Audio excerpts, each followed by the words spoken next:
Welcome to Up from the Basement Bedtime Stories. We're here with Flora and Willoughby, Gus, Barry, and Benny.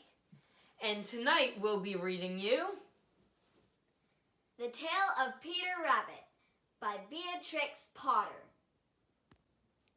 The Tale of Peter Rabbit by Beatrix Potter.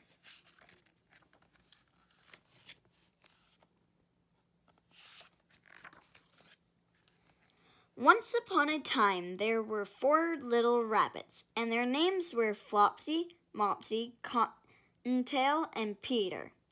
They lived with their mother in a sandbank underneath the root of a very big fir tree. "Now, my dears," said old Mrs. Rabbit one morning, "you may go into the fields or down the lane, but don't go into Mr. McGregor's garden. Your father had an accident there. He was put in a pie by Mrs. Gregor.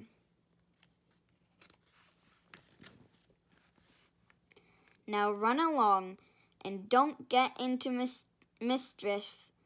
I'm going out." Then old Mrs. Rabbit took a basket and her umbrella and went through the wood to the baker's. She bought a loaf of brown bread and 5 currant buns. Flopsy, Mopsy, and Cottontail, who were good little bunnies, went down the lane to gather blackberries. But Peter, who was very naughty, ran straight away to Mr. McGregor's garden and squeezed under the gate. First he ate some lettuces and some French beans, then ate some radishes.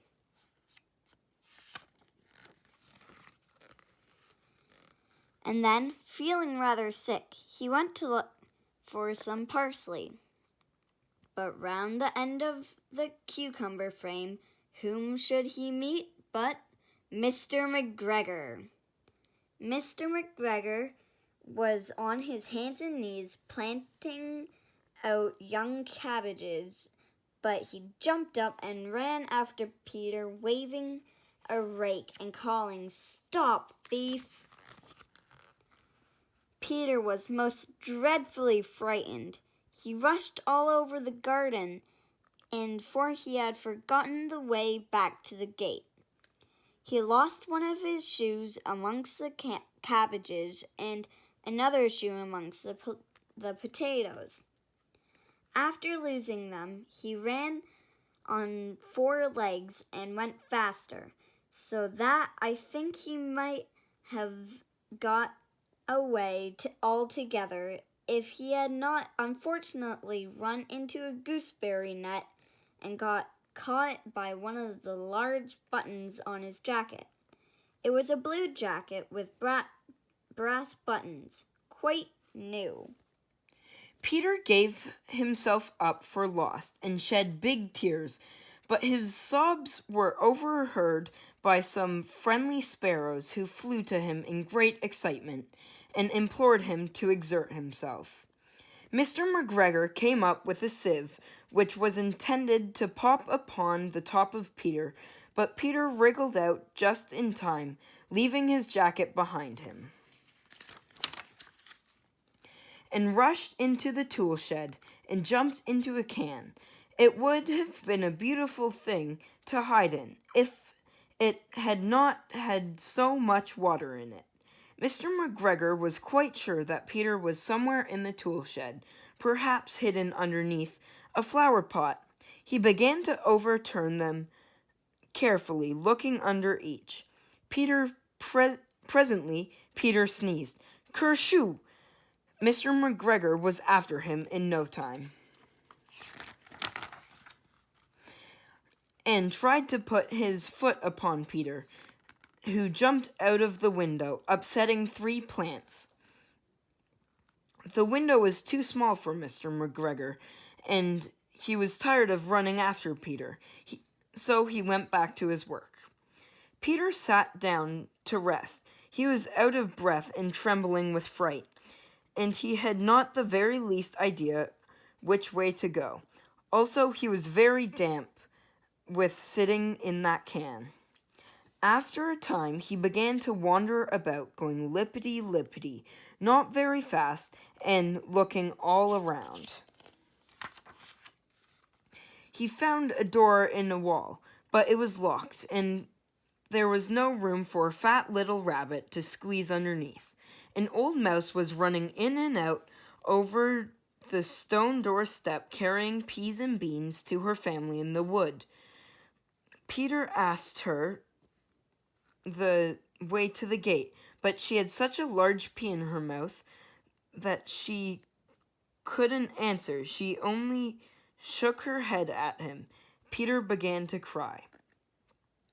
Then he tried to find his way straight across the garden, but became more and more puzzled.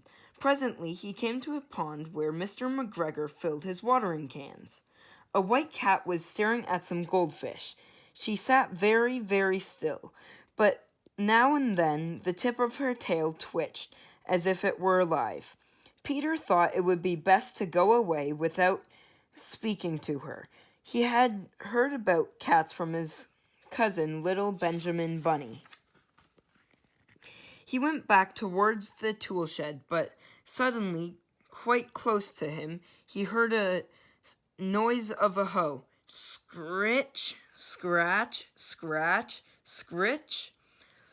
Peter scuttered underneath the bushes, but presently, as nothing happened, he came out and climbed upon a wheelbarrow and peeped over. The first thing that he saw was Mr. McGregor hoeing onions. His back was turned towards Peter, and beyond him, the gate. Peter got down very quietly off from the wheelbarrow and started running as fast as he could go, along a straight walk behind some black currant bushes. Mr. McGregor caught sight of him at the corner, but Peter did not care. He slipped underneath the gate and was safe at last in the wood outside the garden. Mr. McGregor hung up the little jacket and shoes for a scarecrow to frighten the blackbirds. Peter never stopped running or looked behind him till he got home to the big fir tree. He was so tired that he flopped down upon the nice soft sand on the floor of the rabbit hole and shut his eyes. His mother was busy cooking. She wondered what he had done with his clothes. It was the second little jacket and pair of shoes that Peter had lost in a fortnight. I'm sorry to say that Peter was not very well during the evening.